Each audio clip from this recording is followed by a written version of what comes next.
Okay, I'm sorry for the technical difficulties, but let's get started. The course is online learning and cybersecurity in the wake of the pandemic. Okay, there's a brief poll going out. I want you to take that if you don't mind.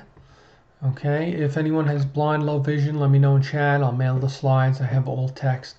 If anyone's deaf or hard of hearing, you can go through the alt captions after I post to YouTube and edit. Let me know in chat. All right. If anyone wants the links as we go along, I'll have a sheet that should be available when I'm done uploading the video, but let me know in chat if there's anything especially of interest. Or you can just email me, tweet, etc. Okay, so the poll, that's the one I just sent out. Who are you? Curriculum design, instructional design, administrator K-12, administrator university, etc. Okay, so I'll let you fill that out for a little bit. Okay, I see a lot of people all over. Okay, educators, universities, administrators. Okay, all right, so it's pretty varied. A couple of students. All right, so who am I? I know who you are. It's only fair I tell you who I am. My name's Michael Murdoch. All right, I had founded Murdoch Partners. I have a master's in education. I have a number of the Department of Defense 8570 certified cybersecurity certifications, including the CompTIA Cybersecurity Analyst, CompTIA Security Plus, CompTIA Network Plus, as well as some accessibility certifications. These deal with WCAG 2.1, the Section 508, and the ADA. So I'm a DHS Trusted Tester, version 5. Also a Google Certified Educator and some other things.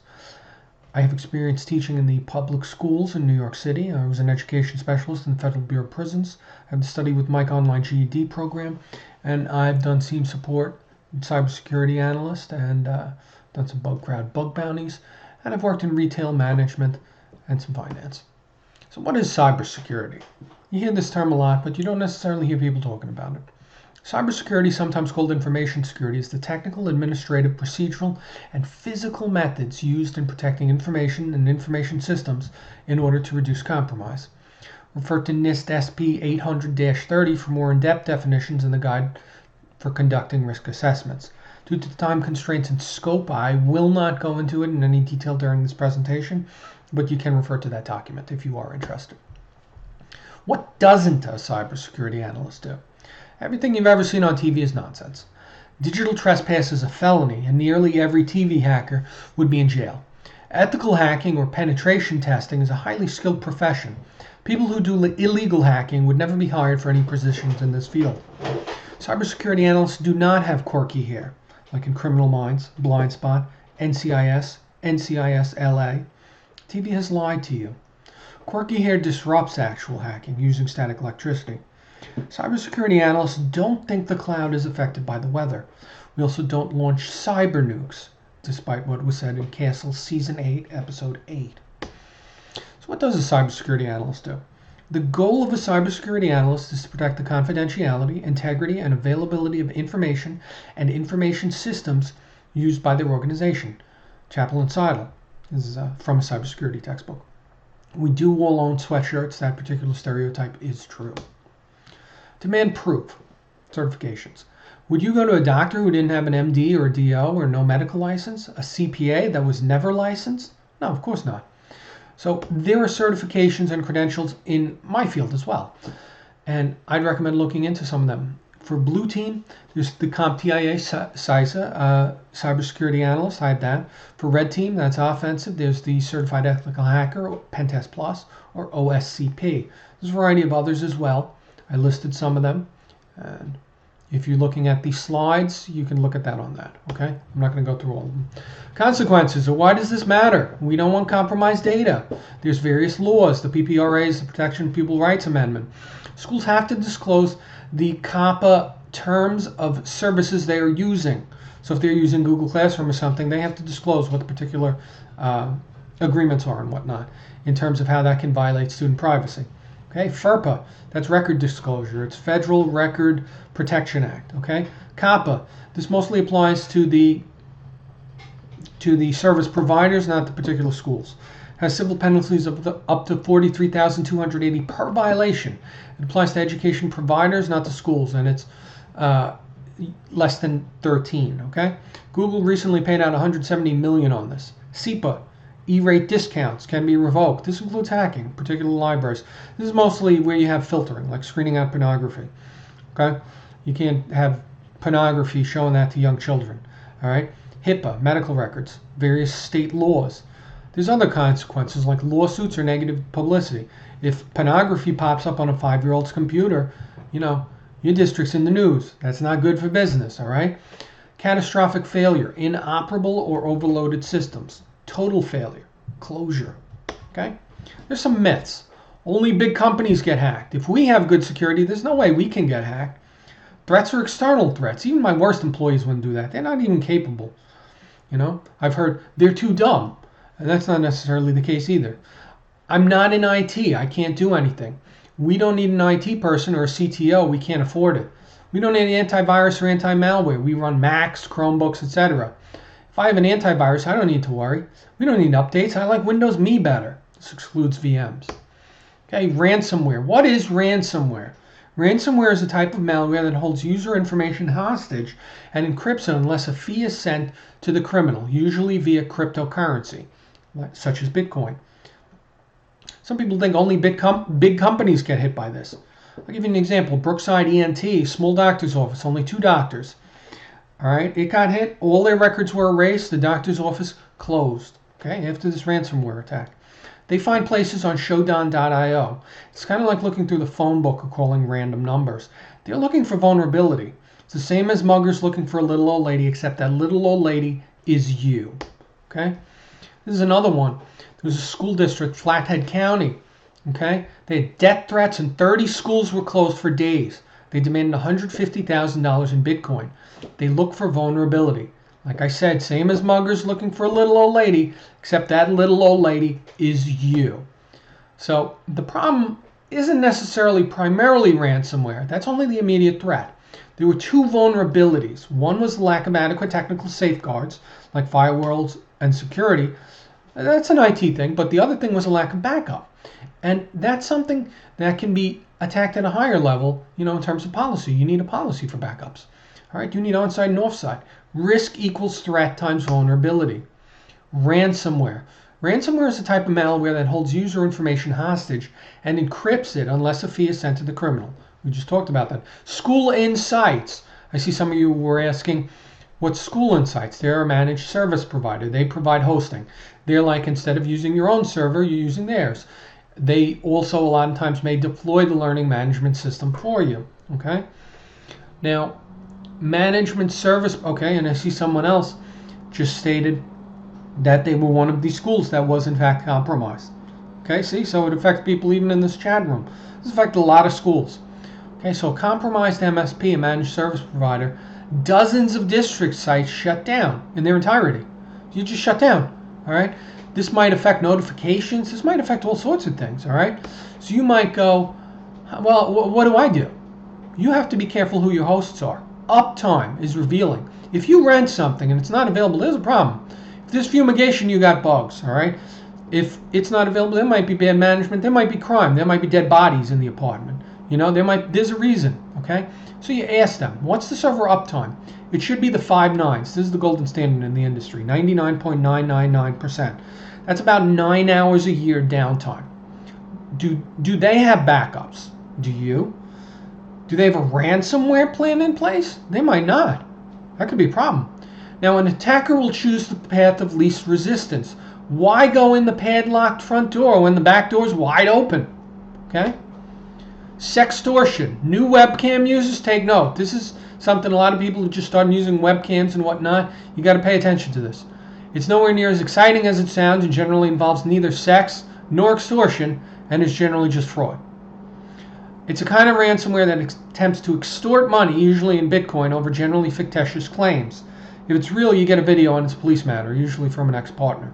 Part of the effectiveness is employees are reluctant to mention this because shame can be very disturbing and often has a real password from an old hack. I was even thinking, well, should I show this email? This is an email I got recently. I'm going to show you in a minute. And I was like, well, I don't know. I don't want them to think I'm doing this or that or the third. I'm not. But, it doesn't matter. People are adults. Even if they are doing, whatever the case may be, it's not an issue. All right? Solution. Check haveibeenpwned.com for breaches. Cover your webcam with purchased cover, index cards, etc. Okay, this is real easy, real cheap. Change your passwords. I change mine every 6 months. That's how I knew this was fake. All right, because this is a very old password. Here, I'll read off it. It says your password, and this is my actual password on one of my accounts. And I require your total attention for the coming 24 hours. I make sure you live out embarrassment for the rest of your existence. Hello, you do not know me, yet I know pretty much everything about you, all your Facebook contact list, smartphone contacts, and this includes your blank video clips, which brings me to the primary motive I'm writing this to you. Well, the previous time you went to adult material sites, my spyware was activated in your PC, which ended up recording a lovely footage of your blank simply by activating your web camera. You got a seriously odd preference, by the way. Ha ha. I have the complete recording. All right, you get the point. I mean, this is very upsetting. You can see why people don't want to come forward. They're like, oh, wait. I'll scroll down a little where it says get 0.5 Bitcoin, around $3,500 US, and send it to the address below. All right, and this is over a month old, so obviously, they don't have the information. But, the first thing I did, like I said, I checked haveibeenpwned.com. Turned out a video game I played a while ago had actually been hacked. All right, and I have a lot of security, but this video game apparently didn't, and that's where they got the information. I don't reuse passwords, so it wasn't a big thing, and I changed my passwords. But this is something to be mindful of now that a lot of people are using web cameras. Phishing, voice phishing. It operates similar to sextortion. It's a fraudulent attempt usually to elicit fake bail from a relative using information provided. Like they use social media, but they're going to use Zoom now too. Don't overshare. This was on Dr. Phil. They use this a lot on grandparents. All right, a case study, watering hole attack. A watering hole attack uses casual conversation or forums and pivots to perform reconnaissance or attack professional targets. This is the digital version of loose lips sink ships. It's like listening to a conversation up the block from Area 51 or Fort Knox at Cheers or the local pub for info. Police sites and servers in the U.S. are rock solid. Now, the FOP, a Fraternal Order of Police, was a police professional site. It wasn't. It got hacked by a bunch of anarchist terrorists who hate the police. All right? Thousands of law enforcement lives are potentially at risk, and there's blackmail information on all of them. Whatever they posted on that thing is something that's in the hands of these people they're anarchists. They still haven't been caught. All right, you can do something, and this is something for you, for both administrators and professionals who are working in the field. It can be difficult monitoring off-hours posting. I get that. You need an HR policy, and sometimes you need to liaise with large sites and professional organizations. Call them. All right. Rant sites like NYPD rant, cop rant. There's an education rant site. I tried contacting the guy, but he didn't return my calls.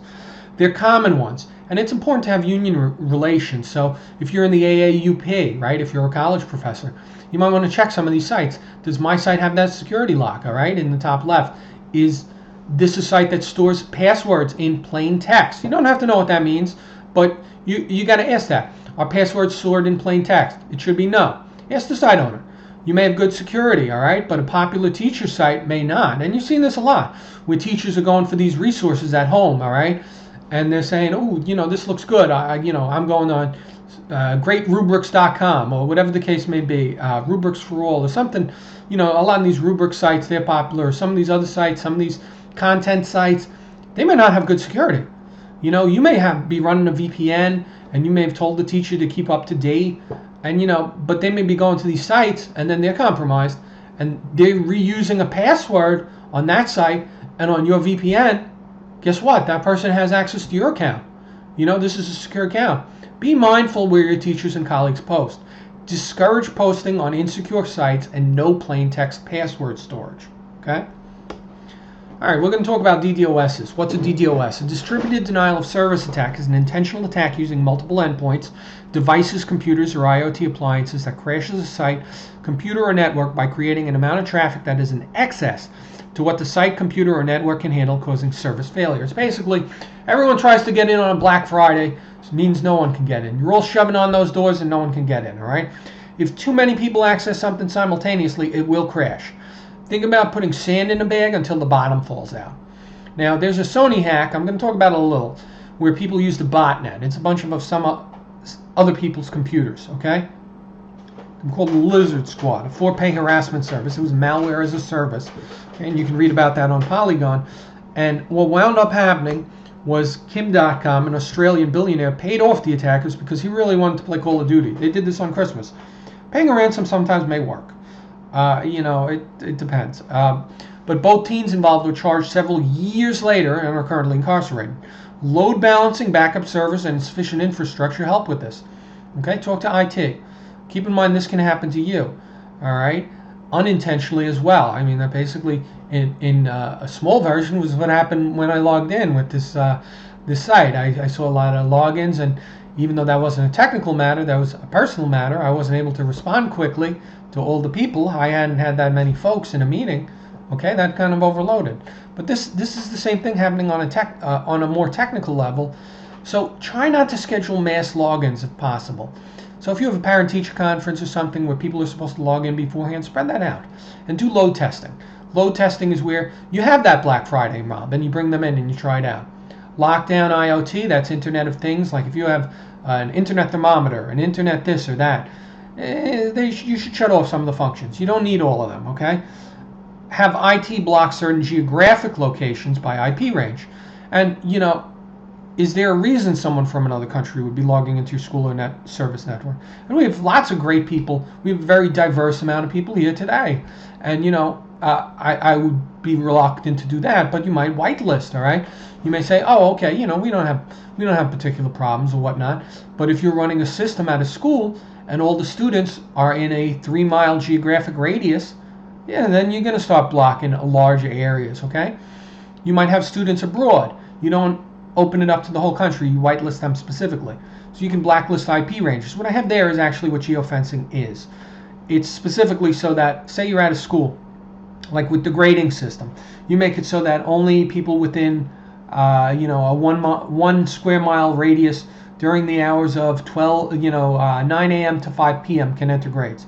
Because why would someone 50 miles away be entering grades at 4 o'clock in the morning? That doesn't make a lot of sense. I mean, this varies according to the environment, but this comes into play. Okay, you're going to blacklist certain protocols and sites. You want to talk to IT, but this is big picture. This is an administrative thing. Torrents. Some scientific applications will use them, and they're perfectly legitimate. You whitelist them as needed, but broadly, you should blacklist all of them. Pornography. Blacklist the specific sites, not the specific keywords. For SEPA, you have to block this anyway for children under 13, or else you're going to be ineligible for E-rate discounts. Blacklist the sites. Onion routing, aka Tor browser. Again, there's some exceptions. If you're a journalism professor or something like that, or in national security, they use that. Okay, that's a perfectly legitimate reason. But a lot of other people, they use this to buy the illegal drugs, to hire hitmen, all right, to do things like that. They're bad things. You don't want that. Okay. Now, also watch remote connections. This excludes customer service. That's more for your IT people, but that's the thing. All right, every device and brand is vulnerable. People say, oh, a Mac can't get hacked. Oh, a Chromebook. No, they can all get hacked. 2019, Zoom Mac exploits. Hijacked the web camera. This was the second time this happened.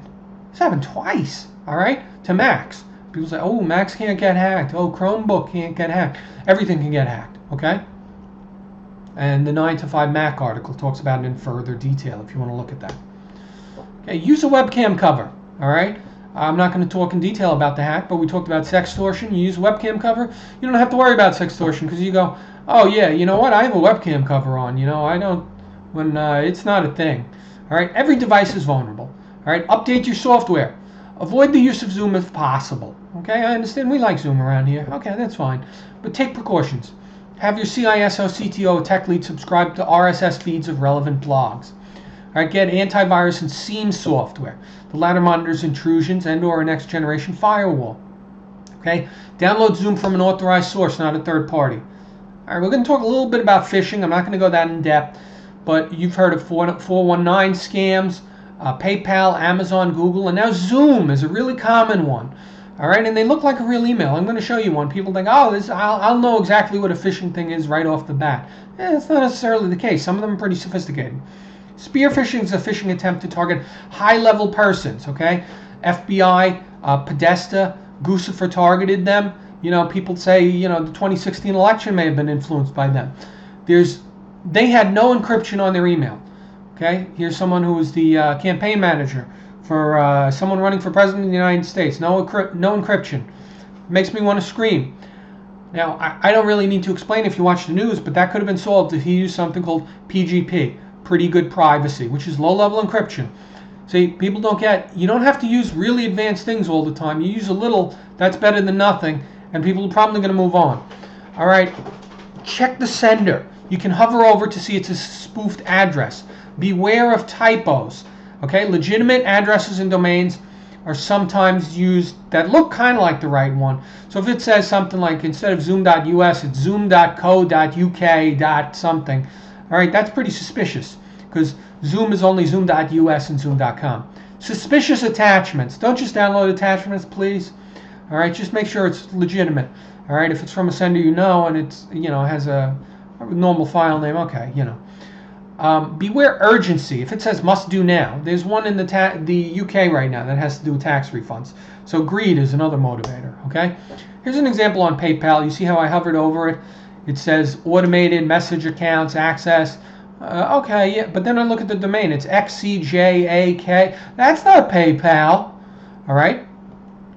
Here's another one. Service@internationalpaypal.com. No reply. Limited Inc. 903 at info RDER apps bully V2s. That's not PayPal either.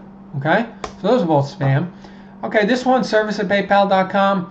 This is my receipt for Funimation. Service@paypal.com. Okay, that matches up. That's probably legit.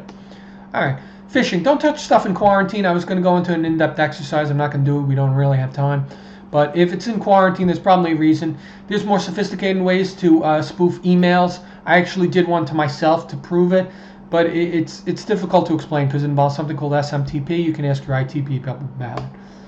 All right, spear phishing. We talked a little bit about this. Executives need to encrypt conversations. Use PGP. They need to be subject to phishing exercises. Just because you're the big cheese, that doesn't get you out in these exercises. You're the person who's most vulnerable because you got the best stuff. Okay. Who are you going to steal from? You're going to steal from the person with the best stuff. Realize scam victims are often ashamed when we talk about spear phishing. So don't lay it on too thick because you don't want people, if you're in IT or if you're formulating one of these policies, you do want people to come forward, okay? Like I said with that sextortion, it's very, very rare for people to come forward on, and it's a relatively common scam. That's because they use shame to keep people from coming forward. Improper server use is bad. Okay, so don't use the servers incorrectly. Don't have a server at your house if you don't need to, if you don't understand security. Learn what PGP is for. It's for any sensitive conversation. Assume every email you send is monitored. Avoid jokes or negative commentary about students or persons, especially important persons and media personalities. Sony got hacked, their motion pictures division, and they had derogatory comments about the President of the United States at the time, Barack Obama. Some of them had racial tones to them. All right, you don't want that. That's a bad look. Adam Sandler, their top grossing celebrity. They had negative comments about him. Their top grossing celebrity. That's a bad look. Do you want to be the guy who's saying negative things about your top grossing guy? This guy might leave if he reads that. That's crazy. He's got a lot of options. All right. Now, you always assume it's being read. So even if you're being CC'd, okay, you're part of the conversation then. You're going to be listed if this leaks to the media. So you got to be very mindful of what goes out over email. Not just you, of anything you're CC'd or copied in on. Okay? It can be a very bad look. All right, want to cry? I do. There's an old exploit in Windows, all right, where they use it for ransomware all the time. Schools are the number one target of ransomware. You need to keep your Windows machine updated. This is more important now than ever, since a lot of schools transition to this online stuff. They have computers that aren't updated, that are exposed to the internet. There's a lot of home PCs because teachers are working from home, professors, okay? They're exposed. Virtual machines don't really count for this. It's a different thing. But, this is the thing. So you want to make sure those security patches are up to date. If you have a legacy version of Windows, 7 isn't supported anymore. Update, okay? Insider threat. A lot of people think, I work for a good company. I don't think we're going to have insider threat. Army Chaplain Corps, they have a pretty good rep. They had a contractor. He was fired. He launched what's called a logic bomb, which deleted all the system files. It deleted all their files. It made their system unusable. He was the only person with any backup. And this is why you have backups, and no one person can delete everything. So you got to think structurally. Okay, there's not just one angry employee here. There's a structural failure. You got to think what enabled it so that one person could delete everything simultaneously. You have to put in some safeguards, okay? And you also have to think, well, do we have a system in place for employees who are no longer with us? Do we have an offboarding procedure, okay? So you put in safeguards like an offboarding procedure and principle of least privilege. Principle of least privilege. I'm going to give you an example. Would you give a 15-year-old who drinks and fights and smokes the marijuana cigarettes the keys to a Lamborghini when all he needs is a bicycle to get to his job at the library? No, of course not. You'd be endangering him, yourself, and everyone on the road within 3 states. Don't give anyone more access than they need to do their job. It's just common sense. That's the principle of least privilege. If the folks in case study number 6 had followed that, they'd have saved everyone a lot of time, $1 million, as well as other things, because that guy couldn't have done what he did. All right, it's one thing, that guy's guilty for what he did, but the people above him too also have to take responsibility for making it a lot easier for him to do that, because he's what you call a suicide hacker. It's the same thing as a suicide bomber. He didn't care about the consequences. All right, he didn't take any precautions, and if you don't take any precautions, there's a lot more you can do. A suicide bomber just straps a bomb to their chest and runs in for whatever cause or whatever, whatever ridiculousness. But a suicide hacker, same thing. All right. They don't care. They'll download some tools and it's easy to get caught. He's not getting away with it. You could do all sorts of things to mess up a system if you don't care about being caught. All right. And that's the thing. If you have the principle of least privilege, he could never deleted all those files. You go, well, why does a guy who, why is he able to delete everything? That's kind of crazy. He's just doing updating the systems. Why would he be able to wipe the entire system? Is there any reason to? And if there is a reason to, maybe we have an administrator sign off because it's only once a year anyway. All right, planning for more problems. Not just COVID-19, but keep planning. Emergency planning, it gets worse. You need a plan. You do fire drills? Good. You should be doing these too, tabletop exercises. It's where you run through these IT things that can go wrong. It's like a fire drill for your IT security team. Okay? It gets worse. You got to plan for that. Tornadoes, power outages. I had them when I was writing these slides originally. Backups. Redundancy is good. All right, you want offline and online. I'm going to skip through this a little bit. Risk appetite. You got to choose your battles. You're underfunded, so you do have to choose which vulnerabilities you're going to fix. Okay? Lessons learned. This is very important. After a crisis, you need to document how you solve it because it's probably going to happen again at some point. Maybe not you, maybe not that IT guy, but at some point another one will encounter the same problem. Insider threat, the enemy within. Right here I have better living through memes. A picture of Morpheus saying, what if I told you there is no outsider threat? Okay. Insider threat, nearly 20% of all cybersecurity incidents, as well as 15% of data breaches in 2018, were the result of either an accidental misstep by an employee or malicious behavior by a current or former worker. Okay, that's from a Verizon data breach investigation. The average annual cost skyrocketed to $11.45 million. That's per incident. IBM Security Institute. Cybersecurity is going to seem very affordable after $11.45 million. You may think you can't afford a professional before hack, but you sure can't afford one after. All right, there's two kinds of insider threat, unintentional and intentional. All problems are people problems. Except in Terminator films, AI isn't attacking your computer. People are. Who are these threat actors? Script kiddies, hacktivists, crime, APT, and insider threats. Script kiddies are they're not a major threat. They tend to have a low skill level and they use tools, automated tools like Hajiv, stuff like that, to attack systems. They're only a problem in a group, like Anonymous occasionally has done stuff, but other than that, they're really not a major threat. Hacktivists are political activists that want to hack your system for some reason, to save the whales or something. It can be any number of things, all right? Crime, it's mostly the Mafia, which is Russian organized crime, but there's a variety of them. APT is a nation-state actor. You're never going to see that in education. And insider threat, which is your employees, all right? We talked about motivation. Your main threat to your information and your information systems is your staff. Disgruntled employees have led to WikiLeaks and numerous other leaks. They know about your systems. Rotate your staff and job duties. This prevents embezzlement. Especially applies to K-12 admins and admin assists. Admin assists, statistically, they're who are going to be embezzling. Discipline is essential, but appreciation avoids dissatisfaction. IT are essential workers that are receiving not a lot of appreciation right now. Many are distributing laptops without PPE. There's an IT crowd clip I want you to watch at some point. This is kind of how they feel, all right? This is the IT crowd. It's not as funny when I talk about it as when you watch the clip, but it's from season 1, episode 6. And They do a big IT upgrade, and management thanks the janitor, they thank marketing, they thank 30 people, and they never thank IT. And that's kind of how your team feels if you're going to be thanking all these other people and not them. Now, Shakespeare, I love Shakespeare, and Othello said, jealousy is the green-eyed monster that doth mock the meat it feeds on.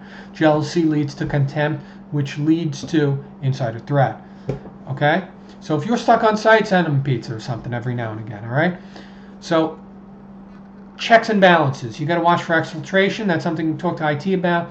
Protect your equipment physically, okay? Server room should be protected and temperature controlled. It shouldn't be in a closet in the basement. This drives me crazy. I've been to schools. It's in a closet in the basement, in a cabinet, or hanging on a wall, or some such nonsense, all right? ID for a server room, signage sheets and logs. Do not share logins. Make sure more than one person has passwords. Mandatory vacations, that's a real thing. Job rotation.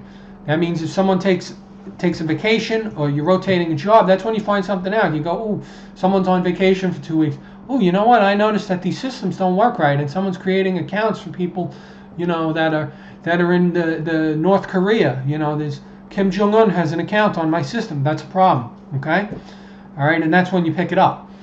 Insider threats. Students really aren't a major insider threat. A lot of people think they are. Oh, they're going to hack this or that, and they're really not. Look for keyloggers. A keylogger looks kind of like a USB key. It plugs into the back of where your keyboard plugs into the computer. All right. It can also plug into a PS2. There's a round one, but that's a hardware one. They're very rare. I mean, I have one, but I'm a professional. Most people don't. You can put time and geographic restrictions on grade entry. We mentioned that in geofencing. I'm not going to go into it again. It's not really a major concern. If you have a student who can hack your database to try and change his or her grade, I get down on your knees and thank the Almighty and make him or her the IT guy's new helper. Okay? Trolling. With Zoom bombing, you see this sometimes. All right? A teacher fails to control the room. It's no different on the web than real life. Some people have difficulty managing the room, and you'll see. I had a little problem there. I got to click accept while I'm going through the slides. A lot of teachers dealing with that too, right? It's new technology, okay, for a lot of them. Defacement. It's a more likely scenario as defacement vandal of an index or homepage due to CMS exploit. This is mostly WordPress related, and while it's potentially embarrassing in terms of PR, it's borderline trivial to fix. It'll take just notify your IT people. Don't be worried, don't be scared, don't be ashamed. Take about 10 minutes for them to fix because it's a specific thing in WordPress. Prevent accidents. Principle of least privilege. We talked about it, right? Part of that is restricting access to food or drinks around computers. Needs to be strictly enforced with students and teachers. The latter needs to set an example. People go, oh, well, it's rare. Someone's going to spill a drink. You're right, it's rare. But if you have 1,000 people, all you need is one of them to spill, they're drinking their soda and eating their hamburger, spill it on your computer, and then, you don't have a server after it's full of, delicious cherry Coke, okay? Don't give administrative credentials to an IT user, okay? You got to keep checking and balances. This happens sometimes. IT is kind of fed up when a teacher keeps making the same mistakes or can't fix something, and they just give them an administrative password. That's the last user you want to give an administrative password if they can't get something set up, okay? They have to go in and they have to fix it. They can't have an admin thing. You only want your admin credentials for an IT user, okay? Do not perform a major update on a live server before testing on a sandbox and without capacity for a rollback due to lack of backups, okay? Biological contaminants are a problem now, especially with COVID, okay? But unintentionals, arguably the worst threat. And it's really terrible in a lot of cases. I'll give you an example. A friend of mine was telling me a story. He's K-12, he's IT. He did a VM one of his coworkers, without telling him, did a VM upgrade in place on a Saturday. Okay? The kid's a young hotshot. Destroyed the entire server infrastructure. Okay? They was transitioning to online learning. This kid was well-intentioned. The reason he did it was he wanted to upgrade the security, which is good. Problem is now he doesn't have a server. Okay? And if he had called his colleague and had an administrator sign off on it, it wouldn't be a problem. They would have said, let's try it on a sandbox first. Okay? Now, no one can get online still. They don't have one functioning system in their server. They don't have a rollover server, which is backup. Okay? This is why you need backup systems. So it's not just one level of problem, okay? Principal of least privilege, he shouldn't have been able to do a major VM upgrade on a live server without doing it on a test server, okay? And we don't have a failover server. You need to back up. I won't get into it too much, but you need a backup, all right? Now, that wasn't malicious. That was unintentional. He's just a hotshot. He's a kid. He knew a little more than he thought he knew. All right, and it wasn't malicious. It probably cost $1 million, and there's labor and students who aren't going to have school for 1 to 2 weeks. They might lag behind the entire state. It could even impact funding. So keep young guns in the holster with principle of least privilege. Okay, this is why unintentional is so hard. Even disciplining him. I mean, he's not even a bad kid. He was trying to do the right thing. He's probably going to get fined, but that could have been prevented on an administrative level if you had proper backups, all right, for one, and if you had administrative sign-off for two, okay? So there's 2 ways this could have been prevented, all right? Some practical tips. We're going to talk about Zoom. I know everyone's coming for Zoom. Even though I had, some mishaps at the beginning, I assure you I still do know how to use Zoom. I just don't usually screen share, okay? Is Zoom bombing a thing? Yes. Yes, it is. In Connecticut, a teen was arrested for Zoom bombing online classes repeatedly, okay? There was another incident recently in Joliet Central High School. Teacher Ernest Krim said the intruder screamed racial slurs and showed pornography during a remote learning session. CBS Tara Molina reported on that. You can watch the video if you want. Do you want that to be your class or school district on the news? I know I sure don't. That's a bad look, all right? Some basic tips to ensure security. Download from an authorized provider. We talked about this, Zoom.us, Zoom.org. All right, password protect and no PMI. Everyone got into the room, no problem, right? So I password protected the room. It's not a big deal. Okay, you password protect and do not use PMI. Think of PMI like a phone number. Anyone can call it at any time. So you got in here. If I was using PMI, you could hop in on my meeting tomorrow. You don't want that, all right? Review at right. See, under meeting ID, just check generate automatically on the meeting password, require meeting password. Zoom management tips. Poor classroom management is a lot of the problems. I understand you're doing a lot at the same time. Teachers need to get into some of this. There's some features. I get it. There's a learning curve. And we're all learning at the same time. So here's some tips. Use security features, and remember the participants applies to all. So lock meeting after the students are all in there. So if you have 20 students are in there, lock the meeting. It's like closing your door, so no one else can get in. So then you can't get Zoom bombed. Then it's done. Turn off join before host. Okay, if you don't have IT there administering the meeting. You may also want to use a co-host. I should have done that at the beginning of this meeting. Or an alt host. Okay, turn off rename themselves if students keep using offensive names. This is mostly for middle school. They use the names of genitals and stuff like that, okay? The kids, they go crazy. It's not a real security risk, but, you don't want them to horsing around. We reviewed the diagram. You can turn off private chat. That's turned on now. A number of you, and I'd like to thank you, have, messaged me to let me know whether or not my screen's showing or whether it's not. I appreciate that. I'd like to thank you. And you probably want to leave that on in any conference or team setting and in most of your universities. But in a K-12 setting, cyberbullying is a concern, and you may want to turn it off. Or it can just be disruptive because the kids can be talking to each other about, I don't know, Pokemon or something. Okay, instead of focusing on the class, they have private messaging. Oh, did you see the new Pokemon came out? And, they talk, oh, I got, Chim Pokemon. I'll trade you Chim Pokemon for a Pikachu. All right, so you might want to turn it off. Okay, if you're getting Zoom bombed, what do you do? Oh, my God, I'm getting Zoom bombed. Disable the video immediately. Okay, you saw with the under allow participants to share screen, you can turn it off. Okay, you can have participants under start video, share video, you can turn that off. Okay, you can right click them in the participants. You can remove the attacker. You can go right, see how under participants, you go to more, you click remove. You can start a new meeting without using PMI with the password. Allow participants share screen. Should probably be off at this point. Lock the meeting. Enable registration so you have a list of emails. You can find out if people keep doing this. Webcams, we talked about this with the sextortion. I'm not going to go into it too much.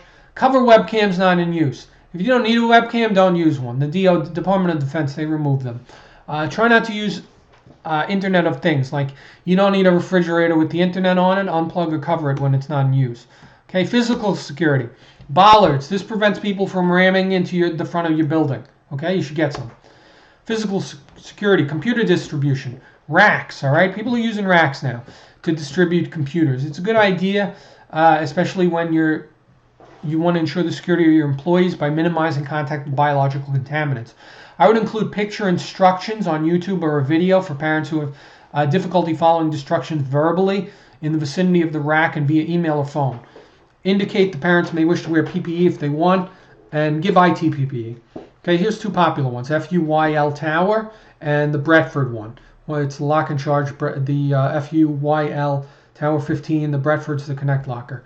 I have no affiliation with either company. They're just popular. Remote troubleshooting and VPNs. Use remote access when possible. A lot of people don't want to use remote access.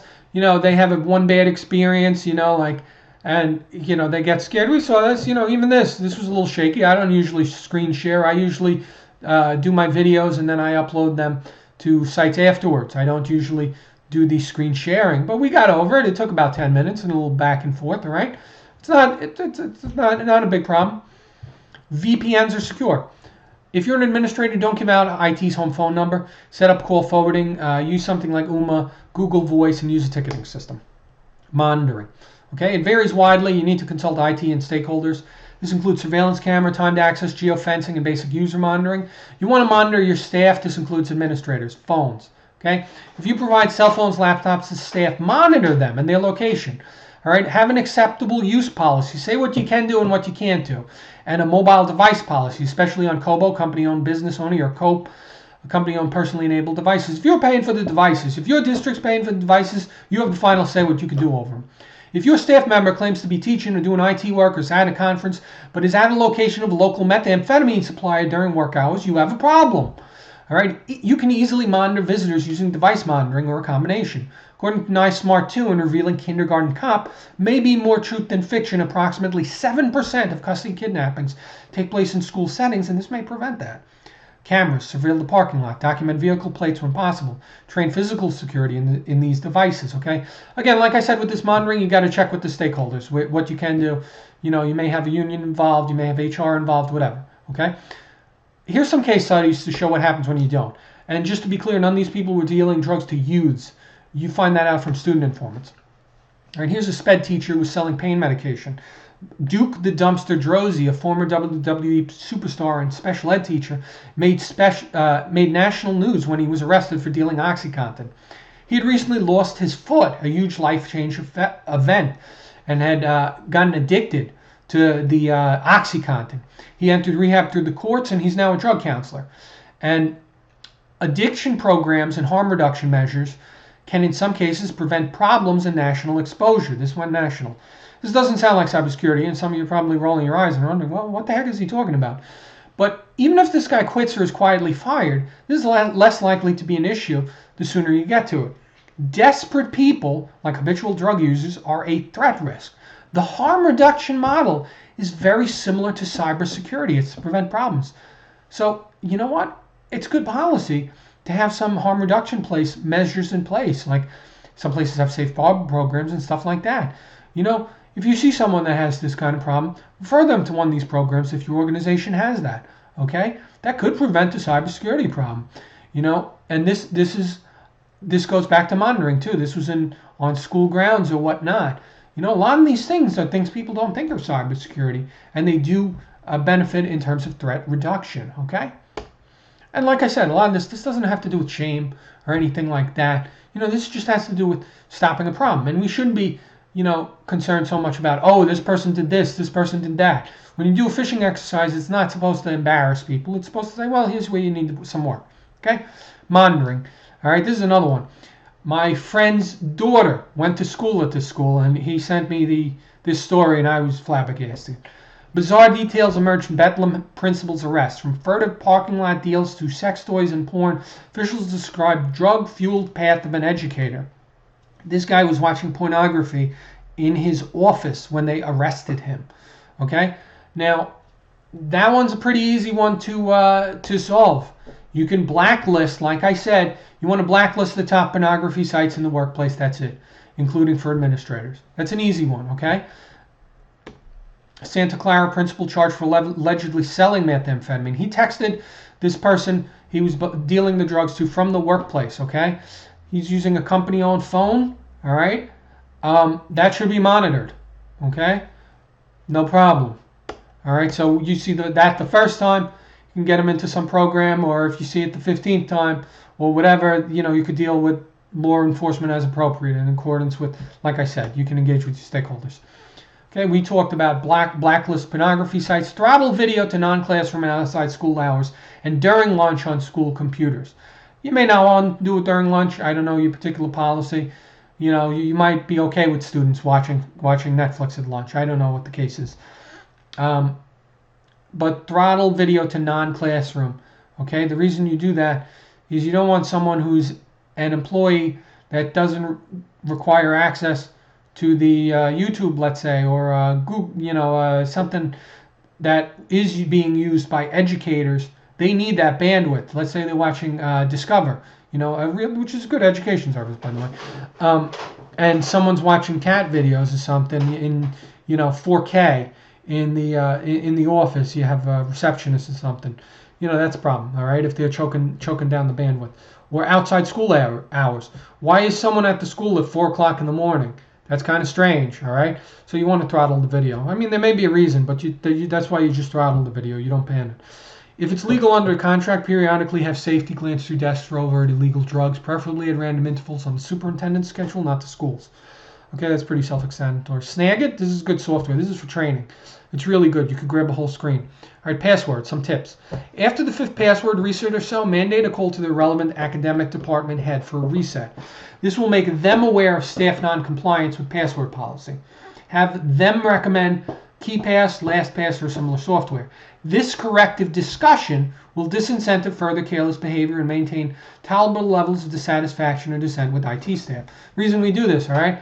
If the IT person resets the same person's password 55 times, they're taking up a lot of their time. Whereas after about the 5th one or so, if they have to contact an administrator, it's a hassle for an administrator. And you may not like that, but that makes it so that this person's aware, I can't keep doing this, okay? No one's immune because of breaches, including me. You could see for yourself at haveibeenpwned.com, which I mentioned. WildStar, which is a very popular video game I played, had a site that was hacked. The passwords were in plain text. So again, this is the plain text I was talking about. It included my date of birth and my IP number.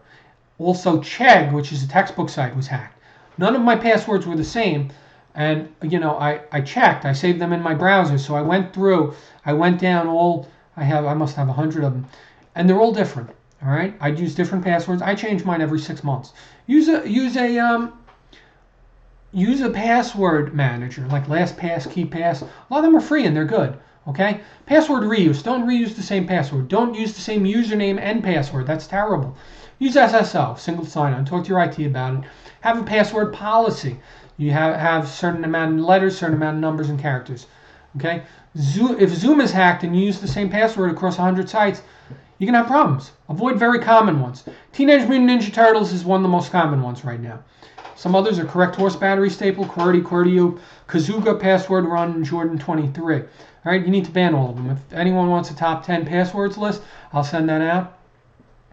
If anyone's wondering where Correct Horse Battery Staple comes from, because that seems really odd, there's an old AXKCD comic strip, which I'm sure the math teachers are nodding their head. Everyone loves that, right, in math. It's mathematically right, but security-wise totally and completely wrong. I won't get into details, but it has to do with the guy doesn't understand dictionary attacks and rainbow tables, and Schneier goes into it in detail in the link below. But yeah, don't use that. Okay, so his advice doesn't work. Now, you need to use two-factor authentication. You know your bank, how they text something to your phone. If they don't, they should. That's two-factor authentication. You have a password on, say, your computer and also on your phone, or they'll call you.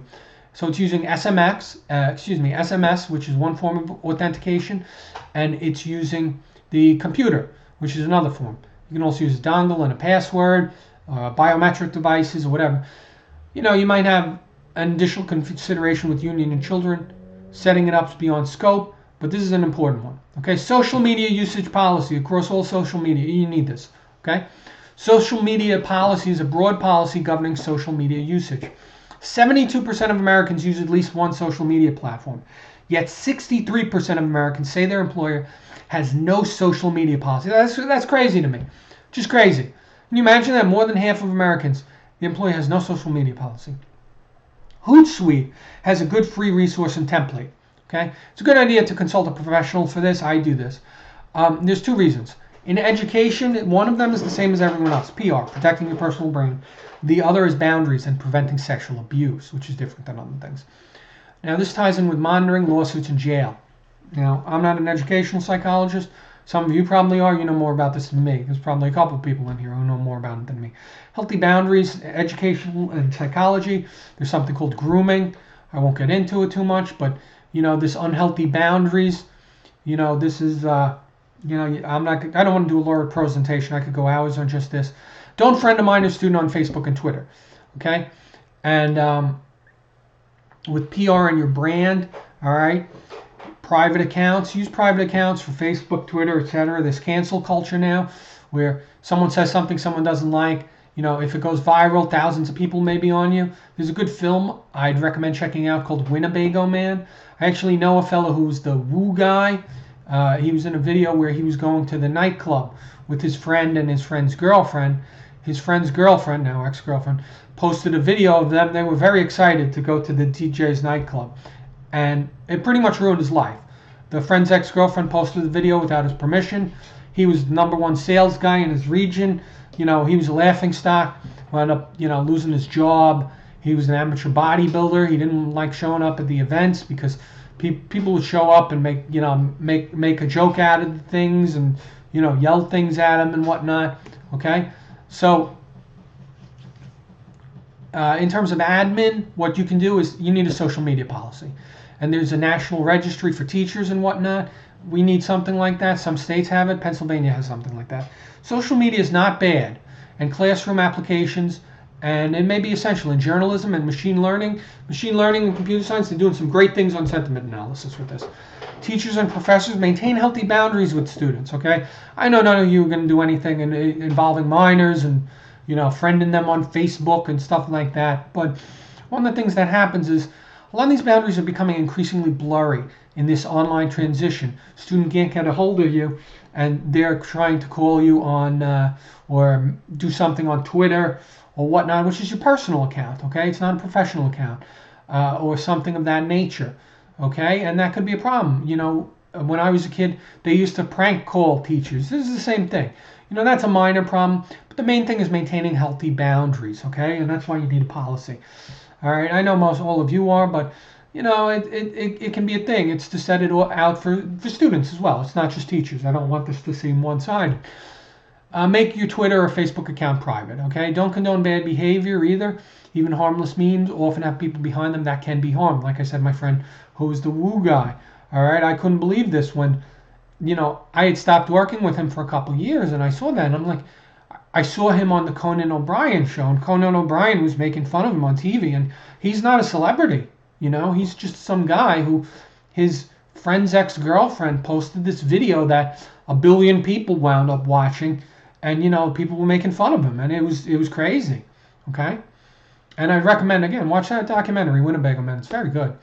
PAS triad, I'm going to skip through this a little and go right to the accessibility, but basically I believe pedagogy, accessibility, and security are the essentials of online learning and transition. Okay? It's like a stool, okay? It's a 3-legged stool, and I think you need all of them for a free and appropriate public education, and they're iterative and interlocking. Pedagogy, the AECT's been on the forefront of this. I'm not even going to really go into this. Okay? Use an LMS. We talked about this. Model character. Okay? In an age of digital citizenship, this is important. We talked about security risks. But it's important students know about digital citizenship so they won't violate laws relating to the internet and understand usage rights. Don't pirate software, okay? Avoid informal channels in professional settings. We talked about that. So try not to use... this is different with adult students. But if you're dealing with minors, Don't use your Twitter or Facebook or whatever the case may be, unless it's a school Facebook or a school Twitter. Okay, don't use a personal one. You don't want to blend those boundaries. Accessibility poll, we're going to skip that. We're short on time. The persons most disadvantaged in the current climate are due to immunocompromise, underlying conditions, and the pandemic, are persons with disabilities. Okay, online learning in transition, improperly planned, re-victimizes these same persons by failing to account for accessibility. Google and many other systems have auto captions. These are not great, but they're better than Zoom, which has nothing unless you have a stenographer doing captions, which can be cost prohibitive. Prepare transcripts if captions are not possible for deaf or hard of hearing users. This includes sounds besides dialogue and the speaker. Okay, we said use an LMS.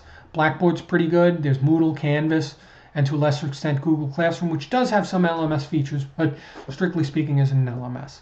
Okay, accessibility is iterative. Okay, that means you got to design with accessibility in mind. It's not a feature.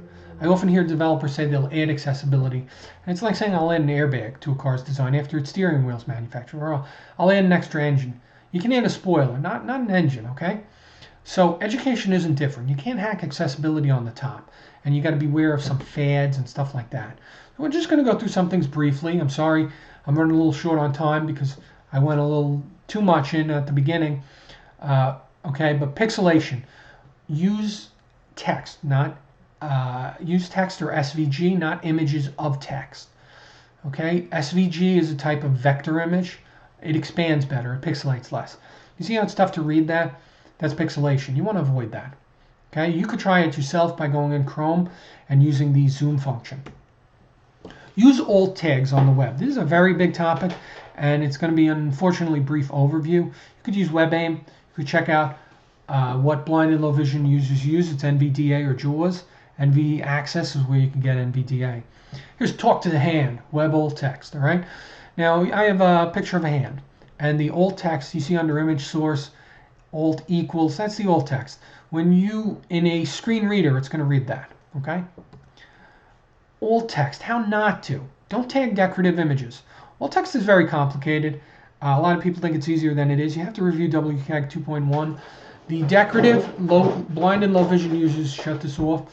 If a text explains it, you don't have to. It's decorative. Many icons are and things without links, so it's a bunch of clutter. Imagine looking for groceries and having to sit through someone walking next to you the whole time about wallpaper the whole time. Okay? Backgrounds are like that. Okay? Same thing with this decorative. That's why you don't describe decorative. It's like someone walking next to you all day and describing annoying things. So alt text, don't say a picture of. It's tagged as an image. Blind, low vision people, they know it's an image. Okay? You don't say it's an image of. Use blank alt text, like alt equals quote quote. Otherwise, the screen reader may just read the file name, which is annoying because it'll say like an.jpg. That doesn't say anything. Okay, so with decorative images, you got to change it to alt, quote quote. Be consistent. PowerPoint, what you do is you can use an accessibility review, or you go size, position, text, alt text. Alt text has to be greater than 4.5 to 1 for A, and for AA, and 7 to 1 for AAA. So you use CCA, which is color contrast analyzer, to check this out. All right. This is a diagram of PowerPoint alt text. Like I said, size and position alt text. Alt text is like the three little pigs. Most alt text falls into too much, too little, and just right. You want to aim for just right. Think for a second, how would you label this with alt text? All right. Too much. A black street sign reads Wall Street in white text. It is 9 to 5 at the time. And an arrow pointing left and an inset picture of a historical figure. A building in the background has brutalist architecture with 10 visible... Okay, this is almost Dickensian. That's too much. No one wants to read all that. If you're on a screen reader, you don't want 6 paragraphs for every image. Too little. Just keywords. All right? Black sign, 9:15. Pole, black sign. Wall Street, New Street, 1 to 31. Too little, all right?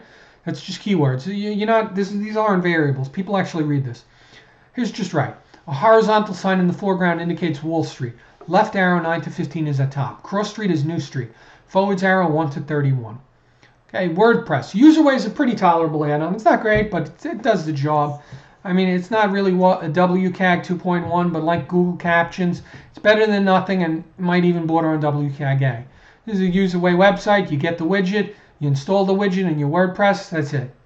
Okay, PDF, use a text layer. You could use, you have to proofread it by hand too. ABBYY is popular. Okay. Stream with auto caption. Zoom doesn't have this. YouTube Live, many other solutions do. Otherwise, you use a stenographer. Security, I spoke at length about this. I got to talk a little bit about an outdated attitude. Security through obscurity isn't really effective.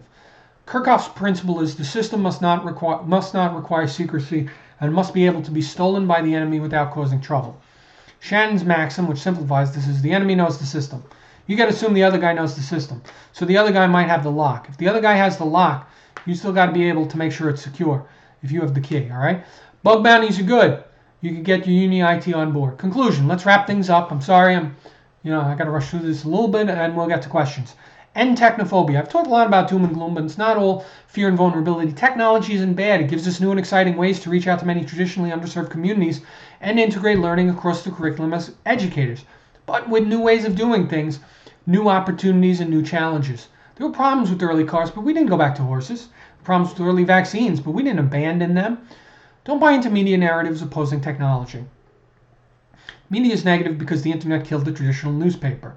Okay, the internet is very much alive. Online learning is more important now in this pandemic, than ever before. The end and just the beginning. That's a mile wide and an inch deep, and I could go on for hours. Okay, I'll send the PowerPoint. But I'll stop here. Hopefully you've learned something. If you'd like to learn more and or contract my services, currently remote only, www.murdochpartners.com, michaelmurdoch0@gmail.com. That's a 0. I hate this font. Okay. And questions. I'll take questions. I see a couple of people have questions. Okay. All right. Okay. Yeah, I could probably split it up into 2 webinars. Maybe I will do an accessibility. I'll have to chat with the AECT a little more about that, but we'll see. Okay, let's put this question off a little. Okay, I see with the last 5 slides some problems. Okay, I'll send you the slides. If you send me your email, I can forward these slides if anyone wants them. Just give me your email. Okay, and thank you very much for having me. Again, I'm sorry about the little bit of technical difficulties at the beginning. All right, thanks. Have a great day. I hope you learned something, okay?